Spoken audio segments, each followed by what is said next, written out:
السلام عليكم، كيف حالكم شيخ طيبين؟ الجهاز بس بيجيبوا واحد ثاني هذا فيه مشكلة. نعم بيجيبوا الجهاز ثاني هذا فيه مشكلة. دقيقة بس عشان ما يروح التسجيل عليه. هذا لے گیا ریکارڈنگ اور اس میں میموری کارڈ نہیں ہے، بھول گیا ادھر. ابھی سے ریکارڈنگ کر رہے ہیں، دوسرے سے مختلف فون جگہ دوسرا چلا دے کہہ رہا ہے ابھی 10 سے 5 منٹ ہو گئے تاکہ ہماری ریکارڈنگ ہو. چلو ٹھیک ہے.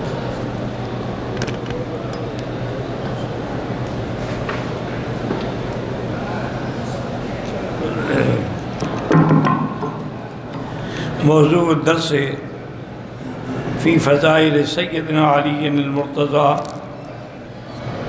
ابن عم المصطفیٰ رضی اللہ تعالی عنہ وارضاہ فی الوعظ والارشاد.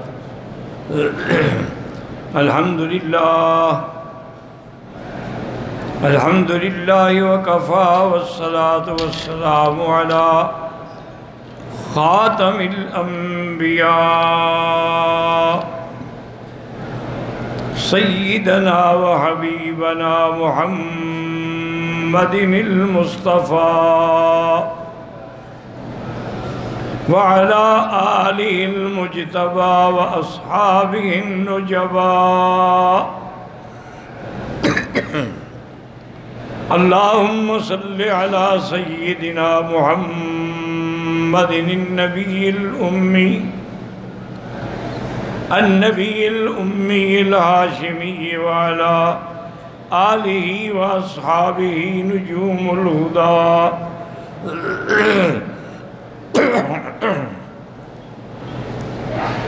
اما بعد فقد قال اللہ تبارک و تعالی فی القرآن المجید والفرقان الحمید. اعوذ باللہ من الشیطان الرجیم. بسم اللہ الرحمن الرحیم. انما يريد الله ليذهب عنكم الرجس اهل البيت ويطهركم تطهيرا. قال النبي صلى الله عليه وسلم يا علي لا يبغضك إلا منافق ولا يحبك إلا مؤمن. وقال النبي صلى الله عليه وسلم اللهم وال من والاه وعاد من عاداه أو كما قال رسول الله صلى الله عليه وسلم. صدق الله العلي العظيم وصدق رسوله النبي الكريم ونحن على ذلك لمن الشاهدين ومن الشاكرين والحمد لله رب العالمين. رب اشرح لي صدري ويسر لي أمري واحلل عقدة من لساني يفقهوا قولي. رب زدني علما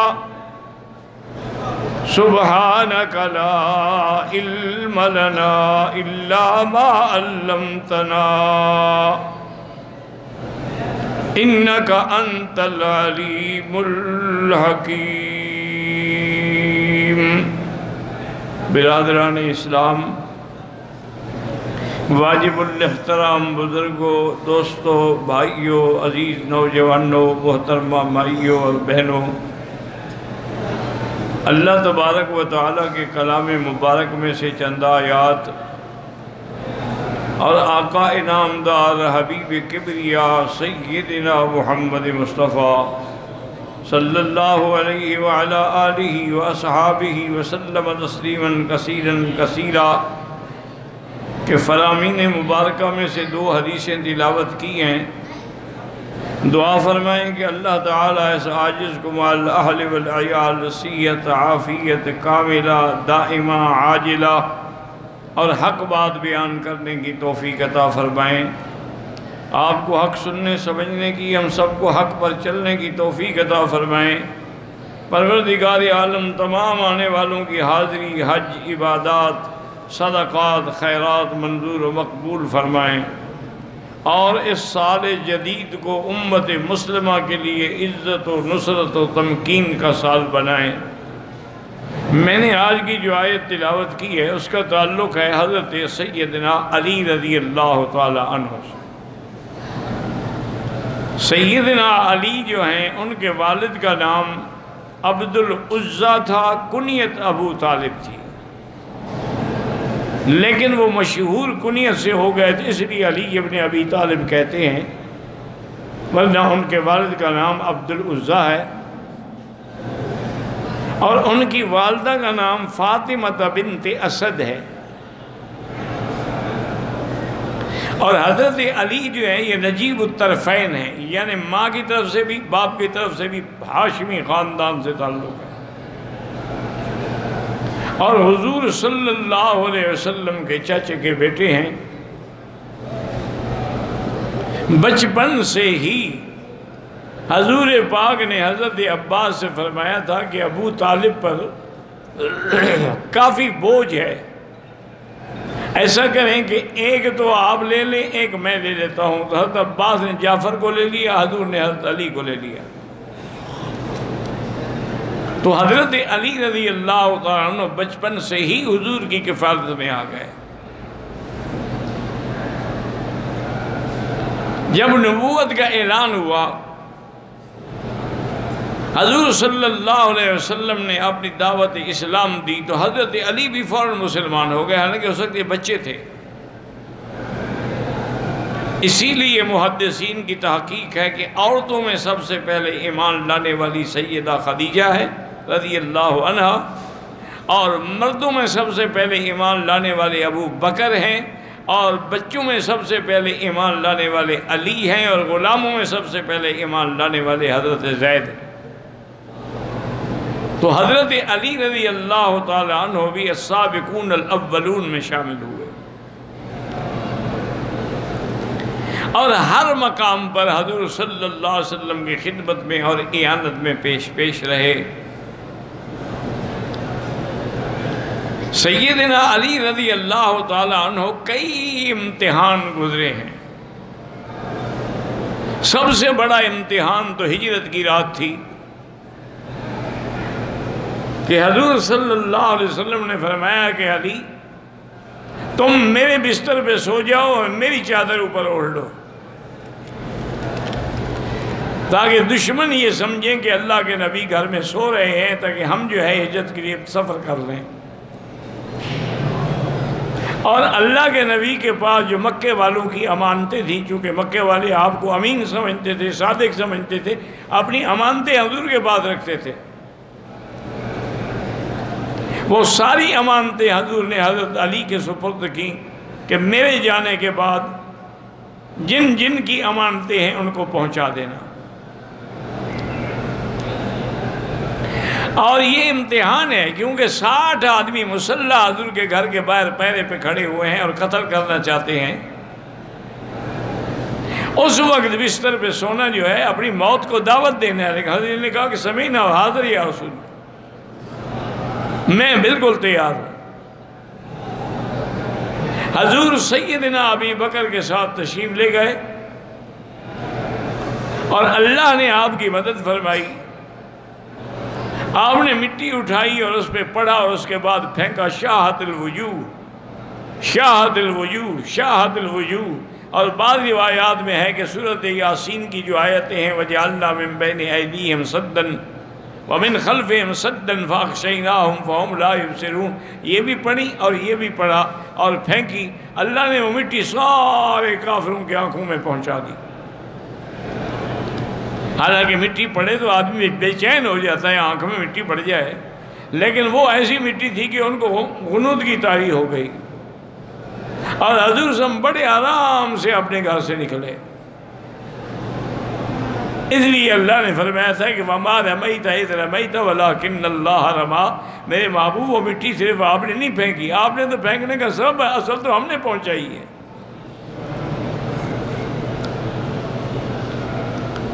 اب جب صبح ہو گئی، دیکھیں کافر ہیں لیکن حضور کے گھر میں داخل نہیں ہوئے، ان کو چادر اور چار دیواری کا اتنا خیال تھا کہ کسی کے گھر میں داخل نہیں ہوئے۔ جب حضور نکلیں گے ہم حملہ کریں گے، گھر میں کیوں داخل؟ آج مسلمانوں کو بھی کسی کے گھر کا، کسی کی چادر چار دیواری کا کوئی احساس نہیں ہے، وہ کافروں کو بھی خیال تھا۔ اب جب صبح پھوٹی اور دیکھا کہ وہاں چادر ہٹی، انہوں نے کہا یہ تو حضرت علی ہیں۔ ہم سمجھ رہے ہیں کہ اللہ کے نبی سو رہے ہیں۔ انہوں نے پوچھا حضرت علی سے کہ اللہ کے نبی کا؟ انہوں نے کہا مجھے کیا پتا اس وقت کہاں ہوں گے۔ تو حضرت علی رضی اللہ تعالیٰ عنہ نے یہ قربانی دی، اور حضور کے حکم پر اس رات گویا کہ موت کے بستر پہ لیٹنا تھا، لیکن حضرت علی نے کوئی پرواہ نہیں کی۔ اور اس کے بعد پھر حضرت علی رضی اللہ تعالیٰ نے امانتیں پہنچائیں۔ امانتیں پہنچانے کے بعد ہجرت فرما کے آپ بھی مدینہ منورہ پہنچ گئے۔ حضور بھی مدینہ منورہ میں پہنچ چکے تھے، اور مواخات ہو رہی تھی۔ مواخات کا معنی ایک دوسرے کا بھائی بنانا۔ حضور پاک نے اوس و خزرج انصاریوں کو بلایا، انہوں نے کہا دیکھو مہاجر ہیں، مکے سے آئے ہیں، ان کے پاس کچھ بھی نہیں، نہ ٹھکانہ ہے، نہ جگہ ہے، نہ گھر ہے۔ ایسا کریں کہ ایک مہاجر ایک انصاری بھائی بن جاؤ۔ انہوں نے کہا ہم تو حاضر ہیں یا رسول۔ حضور صلی اللہ علیہ وسلم سب کا بھائی بناتے کہتے یہ تمہارا بھائی، یہ تمہارا بھائی، یہ تمہارا بھائی۔ اللہ کی شان ہے کہ حضرت علی کہیں کام گئے ہوئے تھے، واپس آئے تو سب بھائی بن چکے تھے، حضرت علی بچ گئے۔ حضرت علی نے آ کے کہا کہ آخیت بینہم، یا رسول اللہ سب کو بھائی بنا دیا، میرا تو کوئی بھائی نہیں بنایا۔ ہر عجیب بات ہے، انت اخی وانا اخوک، تم میرے بھائی میں تمہارا بھائی، تمہیں کسی اور بھائی کی کیا ضرورت ہے؟ تو حضرت علی رضی اللہ تعالیٰ عنہ بڑے خوش ہوئے کہ اللہ کے نبی نے یہ مقام بھی آپ کو عطا فرمایا۔ اور اسی طرح حضرت سیدنا علی رضی اللہ تعالیٰ عنہ سے آپ نے سیدہ فاطمہ کا نکاح کے بارے میں فیصلہ فرمایا، اور حضور کی حدیث ہے ما تزوجت من نسائی ولا بناتی الا بوحی من اللہ، میں نے کسی عورت سے شادی نہیں کی، نہ اپنی بیٹیوں کی شادی کی، اگر اللہ کا وحی آیا تب میں نے کی۔ حضور کی اپنی تمنا نہیں تھی، اللہ کا وحی آتی تھی، ورنہ سیدہ فاطمہ کا رشتہ کئی صحابہ نے مانگا، لیکن حضور خاموش رہے۔ آخر اللہ نے حکم دیا تو آپ نے حضرت علی کو بلا کے فرمایا کہ میں فاطمہ کا نکاح کرنا چاہتا ہوں، حل عندک شیء، تمہارے پاس کچھ ہے؟ انہوں نے کہا اصل میرے پاس تو بس ایک گھوڑا ہے سواری کا، اور ایک زرہ ہے جنگ میں جو کام آتی ہے۔ اور گھوڑا تو رہنے دو، تم نے جہاد کرنا ہے، زرہ بیچ دو، اور اس کے جتنے پیسے آئیں وہ حق المہر میں دے دو سیدہ فاطمہ۔ حق المہر اتنی یعنی ضروری چیز ہے کہ حضور بھی بی بی عائشہ کو گھر میں نہیں لے آئے جب تک حق المہر ادا نہیں کیا۔ اور آج مسلمان حق المہر فرضی لکھوا لیتے ہیں، 10 لاکھ روپے دیتے ہیں نہیں۔ یہ بہت بڑا گناہ ہے اور حقوق العباد ہے، یعنی نتیجہ یہ ہوگا کہ آدمی بیوی کی وجہ سے جہنم میں چلا جائے گا۔ اتنا لکھواؤ جتنا دے سکتے ہو، اگر نہیں دے سکتے ہو پھر معافی مانگو، اپنے حقوق بخشوا لو زندگی میں۔ حضرت علی رضی اللہ تعالیٰ عنہ زرہ لے کے بازار میں گئے، 480 درہم حضرت علی نے اس کی قیمت لگائی۔ حضرت عثمان نے پیچھے سے کہا، آپ کے کندھے پہ ہاتھ رکھا اور کہا حضرت علی ایسا کرو، یہ زرہ میں خریدنا چاہتا ہوں، مجھے دے دو۔ آپ نے 480 درہم دیا اور زرہ لے لی۔ حضرت علی خوش ہو گئے کہ چلو الحمدللہ سیدہ فاطمہ کے حق المہر کا انتظام تو ہو گیا۔ جب جانے لگے تو عثمان نے پھر بلایا کہ علی ٹھہرو، وہ تو میں نے تم سے خرید لی تھی، لیکن اب میری طرف سے ہدیہ قبول کر لو شادی کا۔ وہ زرہ بھی انہوں نے واپس کر دی رضی اللہ تعالی عنہ وارضاہ۔ تو سیدنا علی رضی اللہ تعالی عنہ وہ خوش نصیب ہیں جن کا نکاح جو ہے فاطمہ بنت محمد صلی اللہ علیہ وسلم، حضور کی جو سب سے محبوب ترین بیٹی تھی۔ حضور کی ساری بیٹیاں محبوب تھیں، زینب ہے، ام رقیہ ہے، ام کلثوم ہے، لیکن سب سے زیادہ محبت حضور کو بی بی فاطمہ سے تھی۔ اور اتنا احترام کرتے تھے کہ بی بی فاطمہ اگر حضور کے گھر آتی نا ملنے کے لیے، حضور کھڑے ہو جاتے استقبال کے لیے۔ تو اس لیے علماء نے لکھا ہے کہ کسی کے استقبال کے لیے کھڑا ہونا جائز ہے، شرط یہ ہے کہ اس کے دل میں تکبر پیدا نہ ہو۔ اور جب حضور تشریف لاتے بی بی فاطمہ کے گھر میں، بی بی فاطمہ کھڑی ہو جاتی، آپ کا استقبال کرتی۔ اسی طرح ایک دن حضور تشریف لائے، سیدہ فاطمہ الزہرا کے گھر میں، فرمایا این ابن امک، علی کہاں ہے؟ اس نے کہا حضور آج گھر میں کچھ بات ہو گئی، علی ناراض ہو کے گھر سے چلے گئے۔ آج مجھے کہاں چلے گئے؟ انہوں نے کہا مجھے کیا پتا ہے، میں تو گھر میں بیٹھی ہوں۔ حضور باہر نکلے، تلاش کرتے کرتے مسجد نبوی میں تشریف لائے۔ اس وقت تو کچا فرش تھا، مٹی تھی اور پتھریاں تھی، کنکریاں چھوٹی چھوٹی۔ تو حضرت علی رضی اللہ عنہ اسی پہ سوئے ہوئے ہیں، اور ایک کچی اینٹ جو ہے وہ سرانے رکھی ہوئی ہے، اور سارے بال بھی آپ کے اور بدن بھی مٹی میں ہے۔ تو حضور نے آپ کے بالوں کو صاف کیا ہاتھ سے، اور فرمایا قم یا ابو تراب، قم یا آؤ مٹی کے باپ اٹھو۔ تو حضرت علی کی کنیت جو تھی وہ ابو الحسن تھی، چونکہ آپ کے بڑا بیٹا جو ہے حضرت حسن ہے، کنیت ہمیشہ پہلے بیٹے سے ہوتی ہے۔ لیکن جب حضور نے ابھی تراب کنیت رکھ لی، انہوں نے فرمایا ابھی میری اب ابو الحسن کنیت ختم، اب میری کنیت وہی ہے کنانی رسول اللہ، حضور نے میری کنیت رکھی ہے صلی اللہ علیہ وعلی آلہ وصحبہ وسلم تسلیماً کثیراً کثیرا۔ تو یہ مقام بھی سیدنا علی کو ملا ہے کہ جن کی کنیت نے بھی حضور نے رکھی۔ اسی طرح مقام بدر میں جب صحابہ کا مقابلہ ہوا کفار قریش سے، اب دشمن کی طاقت تو 1000 تھی نا، اور مسلمان تو 313 تھے، اور بغیر کسی اسباب کے، بغیر کسی سلاح کے، بغیر کسی ہتھیاروں کے۔ تو قریش کے بڑے لڑاکا قسم کے لوگوں نے سے ولید، عتبہ اور شیبہ نکلے مبارزے کے لیے میدان میں، اور کہا کہ حل من مبارزن، ہے کوئی ہمارا مقابلہ کرے؟ 3 انصاری نوجوان نکلے، انہوں نے کہا کہ نہیں نہیں تمہارے ساتھ ہم نہیں لڑتے۔ تم کیا، تم لڑائی جانتے ہو؟ تم تو کھجوریں لگانے والے لوگ ہو، ہمارا مقابلہ کرنا ہے تو کسی قریشی کو نکالو، ہم آپ لوگوں سے نہیں لڑتے جو جنگ جانتے ہی نہیں۔ تکبر میں حضور نے حکم دیا تو حضرت علی بھی نکلے، اور 2 نوجوان اور بھی نکلے۔ حضرت علی کے مقابلے پہ ولید آیا، وہ ان کا سب سے بڑا جنگجو تھا اور بہت بڑا لڑاکا اور بہادر آدمی تھا، لیکن اللہ کی شان ہے کہ حضرت علی نے اپنی ذوالفقار تلوار ذوالفقار سے 2 منٹ بھی نہیں لگایا، اس کی گردن کاٹ کے رکھ دی۔ تو پہلا فتح جو ہے بدر کے اندر، کامیابی جو ہے وہ بھی حضرت علی کو ملی ہے رضی اللہ عنہ۔ اسی طرح جنگ احد میں حضرت علی خود فرماتے ہیں کہ میں حیران ہو گیا کہ میں اس قدر بے جگری سے لڑ رہا تھا کہ ایک دفعہ میں دشمنوں کے بہت بڑے جتھے میں گھس گیا، لڑتے لڑتے دوسری طرف نکل گیا، پھر لڑتے لڑتے واپس آیا اپنے مقام پہ۔ اس انداز سے جرأت کے ساتھ لڑائی ہوتی رہی۔ صحابہ نے ایک دفعہ کہا بھی حضرت علی سے کہ حضرت یہ کیا کرتے ہو تم؟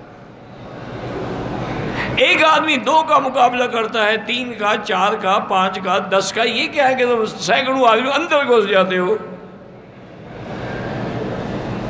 تمہارا وجود ہمارے لیے بڑا قیمتی ہے، ایسا تو نہ کیا۔ آپ نے فرمایا مجھ سے میری موت ڈرتی ہے تو میں کیوں ڈروں؟ صحابہ حیران ہو گئے، انہوں نے کہا علی کیا کہہ رہے ہو، موت ڈرتی ہے؟ انہوں نے کہا ہاں مجھ سے میری موت ڈرتی ہے۔ کیسے ڈرتی؟ انہوں نے کہا وقت سے پہلے آئے گی۔ انہوں نے کہا نہیں۔ انہوں نے کہا پھر میں جو کچھ بھی کرتا رہوں وہ تو وقت سے پہلے نہیں آئے گی، وہ ڈرے گی، بھاگ جائے گی۔ وقت آئے گا تو آئے گی نا، تو جب وقت سے پہلے موت نے آنا نہیں تو میں اس سے کیوں ڈروں؟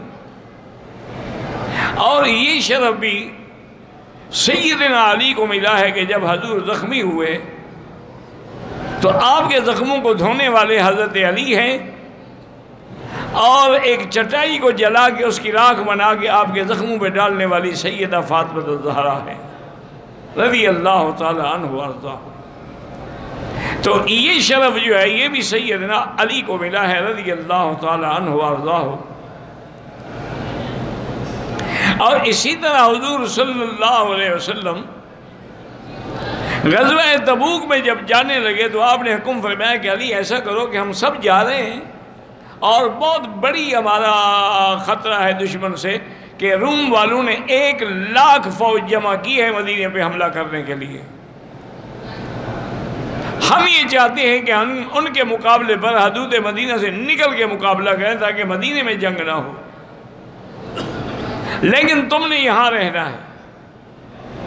تو حضرت علی اداس ہو گئے کہ یا رسول اللہ میں جنگ میں نہ جاؤں تو خلفنی فی النساء والصبیان، آپ مجھے عورتوں اور بچوں میں چھوڑ رہے ہیں. حضرت خدا کے بندے اما ترضی انت منی بمنزلۃ ہارون من موسیٰ، کیا تم راضی نہیں ہو کہ جیسے موسیٰ علیہ السلام نے اپنے بھائی ہارون کو چھوڑا تھا میں بھی تمہیں چھوڑ کے جا رہا ہوں، لیکن لا نبی بعدی، میرے بعد نبی کوئی نہیں ہوگا کوئی آدمی. اس حدیث سے استدلال نہ کرے کہ حضرت ہارون نبی ہیں تو اس کے حضور کے بعد بھی نبی ہوں گے. تو یہ مقام بھی سیدنا علی رضی اللہ تعالیٰ عنہ کو ملا. اور اسی طرح سیدنا علی رضی اللہ تعالیٰ عنہ کو آپ نے یمن کے لیے بھیجا کہ تم یمن کے والی بن کے جاؤ. انہوں نے کہا یا رسول اللہ انا حدیث السن، میں نوجوان آدمی ہوں، میں کیسے ان کے درمیان میں گورنر بن کے فیصلے کروں گا. حضور پاک نے دعا مانگی، فرمایا اللہم اہد قلبہ وشرح صدرہ وسدد لسانہ، یا اللہ حضرت علی کے سینے کو کھول دو، اس کو ہدایت دو، اس کو حق پہ جما دو. حضرت علی فرماتے ہیں آپ کی دعا کا ایسا اثر ہوا کہ پھر مجھے فیصلے کرنے میں کبھی کوئی تکلیف ہی نہیں ہوئی. تو یہ مقام بھی سیدنا علی کو ملا. اور جب جنگ خیبر ہوئی تو خیبر جو ہے نا یہ یہودیوں کا گڑھ تھا. اصل میں یہود زیادہ خیبر میں تھے. جو مدینے سے نکلے بنی قریظہ بنو نذیر یہ بھی پھر خیبر چلے گئے، اور وہاں یہودیوں کے بڑے بڑے قلعے تھے، کئی قلعے تھے اور بڑے دولت مند اور بڑے باغات کے مالک لوگ تھے. اللہ کی شان ہے سارے قلعے فتح ہو گئے. ایک قلعہ جو تھا نا قلعہ قموس بھی اس کو کہتے تھے، قلعہ مرحب بھی کہتے تھے، وہ فتح نہیں ہوا. حضور صلی اللہ علیہ وسلم نے اعلان فرمایا لَأَعْتِيَنَّ رَایَةً غَدًا رَجُلٌ يُحِبُّ اللَّهَ وَرَسُولَهُ وَيُحِبُّهُ اللَّهُ وَرَسُولُهُ، کہ کل میں اسلام کا پرچم ایک ایسے بندے کو دوں گا جو اللہ کے رسول کو محبوب رکھتے ہیں، اللہ کا رسول بھی اس کو محبوب رکھتے ہیں. صحابہ کہتے ہیں ہمیں تو ساری رات نیند نہیں آئی کہ یہ مقام کس کو ملے گا. اللہ سے تو سب محبت کرتے ہیں نا، بڑی بات یہ ہے کہ اللہ بھی اس سے محبت کرے. کہتے ہیں ہم سب انتظار کرتے رہے. صبح کی نماز کے بعد انہوں نے فرمایا کہ این علی، علی کہاں ہے، نظر نہیں آ رہا. انہوں نے کہا اصفی عینیہ رمد، اس کی آنکھوں میں شدید تکلیف ہے، وہ بیچارے نماز بھی خیمے میں بیٹھ کے پڑھ رہے ہیں. اور انہوں نے فاتونی علی، لے آؤ اس کو. حضرت علی فرماتے ہیں کہ دو آدمیوں کے کندھے پہ میں نے ہاتھ رکھا، میں زمین کو نہیں دیکھ سکتا تھا، میری دونوں آنکھوں میں اتنی شدید تکلیف ہوئی، آشوب چشم ہو گیا کہ مجھے زمین نظر نہیں آتی تھی. حضور کی خدمت میں آیا اور میں علی میں نے تو فیصلہ کیا ہے کہ وہ جھنڈا آپ کو دوں گا. انہوں نے کہا حضرت یا رسول اللہ میں تو حاضر ہوں، لیکن میری تو آنکھیں میں تو دیکھ ہی نہیں سکتا. ادر منی، میرے قریب ہو جا. فبصق رسول اللہ فی عینیہ، آپ نے اپنا لعاب دہن دونوں آنکھوں پہ لگایا. حضرت فرماتے بس لگانے کی دیر تھی کأنما بی وجہ، مجھے تکلیف کبھی گویا کہ ہوئی ہی نہیں تھی. میری آنکھیں پہلے سے بھی زیادہ خوبصورت اور حسین ہو گئیں اور زیادہ چمکیلی ہو گئیں. تو حضرت علی نے وہ جھنڈا اپنے ہاتھ میں لیا اور مرحب کے قلعے پہ جب پہنچے تو مرحب بھی اندر سے مسلح ہو کر اور آن پوش ہو کے لوہے کے خود اور زرے اور سارے پہنے ہوئے باہر نکلا اور بڑے زور سے رجز کہنے لگا علمت خیبر انی مرحب، کہ خیبر جانتا ہے کہ میں مرحب ہوں، میرا مقابلہ کون کر سکتا ہے.